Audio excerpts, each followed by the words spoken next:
सरकार ने अंत्योदय पर लक्षित कई पहल की हैं। मुख्यमंत्री अंत्योदय परिवार उत्थान योजना की घोषणा गत वर्ष के बजट में की गई है। मुझे ये बताते हुए प्रसन्नता हो रही है कि योजना फलीभूत हो रही है। 1 लाख रुपए प्रति वर्ष से कम पारिवारिक आय वाले 1.5 लाख परिवारों को नवंबर-दिसंबर 2021 में प्रत्येक जिले में ब्लॉक स्तर पर आयोजित अंत्योदय उत्थान मेलों में व्यक्तिगत रूप से आमंत्रित किया गया। इन मेलों में संस्थागत ऋण, सामाजिक सुरक्षा, कौशल सृजन, मजदूरी आधारित रोजगार आदि क्षेत्रों में विभिन्न योजनाओं और कार्यक्रमों के तहत चिन्हित 41,371 लाभार्थी परिवारों को उनकी इच्छा और क्षमता के आधार पर लक्षित अंतक्षेप प्रदान किए गए। हमें इन लाभार्थियों की आय बढ़ाने में सफलता मिली है। अंत्योदय उत्थान मेलों का दूसरा चरण 2 मार्च से शुरू हो गया है। मुझे आशा है कि ये योजना हरियाणा में अंत्योदय परिवारों को स्थायी आजीविका उपलब्ध करवाएगी। ये योजना अब तक जारी रहेगी, तब तक जारी रहेगी जब तक राज्य में प्रत्येक अंत्योदय परिवार की आय नहीं बढ़ जाती।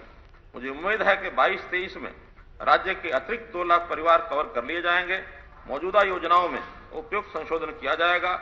जहां आवश्यक होगा अंत्योदय की आवश्यकता के अनुरूप नई योजनाएं भी शुरू की जाएंगी, ताकि महात्मा गांधी और पंडित दीनदयाल जी के सपनों को साकार करने के प्रयासों में कमी न रहे। मुख्यमंत्री परिवार समृद्धि योजना एक और स्तंभ है जो सबसे गरीब व्यक्ति को सामाजिक सुरक्षा तंत्र मुहैया करवाती है। प्रधानमंत्री सुरक्षा बीमा योजना के तहत 48 लाख लाभार्थियों और प्रधानमंत्री जीवन ज्योति बीमा योजना के तहत 17.53 लाख लाभार्थियों को कवर किया गया है।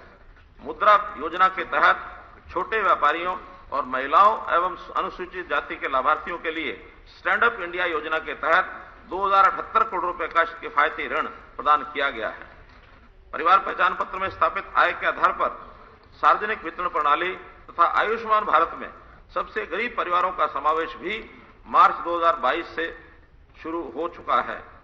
अंत्योदय परिवारों को अपने बीपीएल का राशन कार्ड या आयुष्मान भारत कार्ड लेने के लिए किसी भी सरकारी कार्यालय में नहीं जाना पड़ेगा, बल्कि पात्रता के आधार पर उन्हें घर द्वार पर ही उनके अधिकार देने के लिए राज्य उन तक पहुंच जाएगी,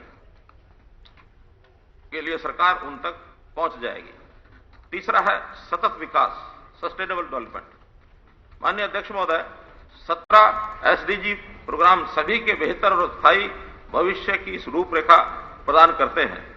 ये रूपरेखा समाज में समानता, शांति और सुरक्षा सुनिश्चित करके गरीबी को कम करने और आर्थिक विकास हासिल करने पर लक्षित है।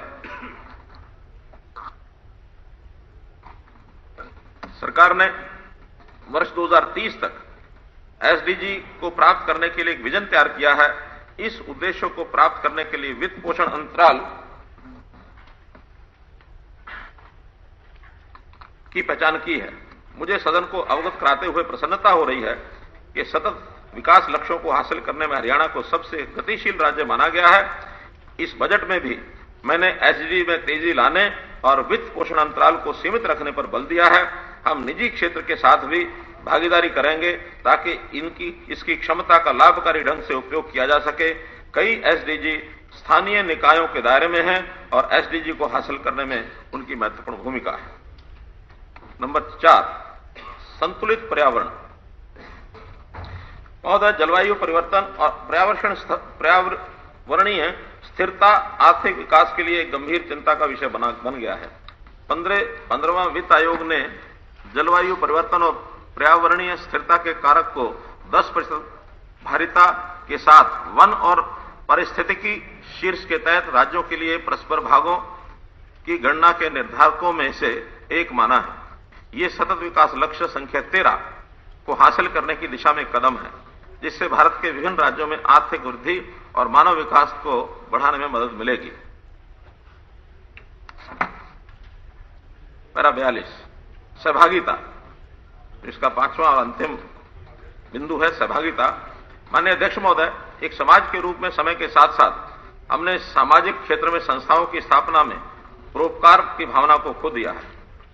विगत में कई शैक्षणिक संस्थान और अस्पताल ऐसे दानकर्ताओं द्वारा स्थापित किए गए थे जो समाज को कुछ देना चाहते थे। हमें इस भावना को बलवती करने के लिए सामाजिक क्षेत्र, विशेषकर शैक्षणिक संस्थानों, अस्पतालों, वृद्धाश्रमों, गौशालाओं आदि में सहभागिता या सरकार सामुदायिक भागीदारी गवर्नमेंट कम्युनिटी पार्टनरशिप का एक नया मॉडल विकसित करने की आवश्यकता है।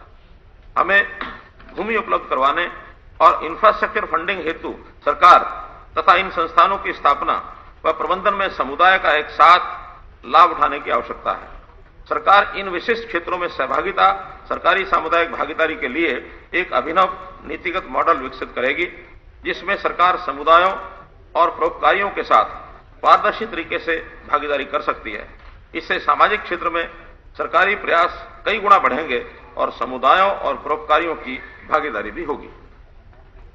महोदय, पिछले साल मैंने एक नई पहल समर्पण की शुरुआत की थी, जिसमें लगभग 3000 स्वयंसेवकों ने स्वैच्छिक आधार पर सरकार के साथ काम करने के लिए पंजीकरण करवाया है।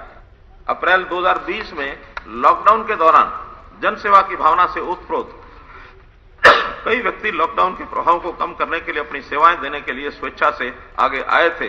जहां तक मेरी जानकारी, लगभग 70,000 लोगों ने उस पोर्टल पर अपने आप को रजिस्टर कराया था, जिन्होंने कोविड में हमारा सेवा करने के लिए साथ दिया था।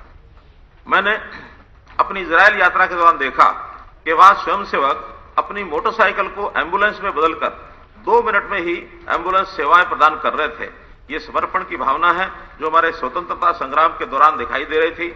यही भावना हमें आगे लेकर जाएगी। मैं विशेष रूप से उन वरिष्ठ नागरिकों से अपील करता हूं जिनके पास समाज के लिए समर्पण हेतु खाली समय है।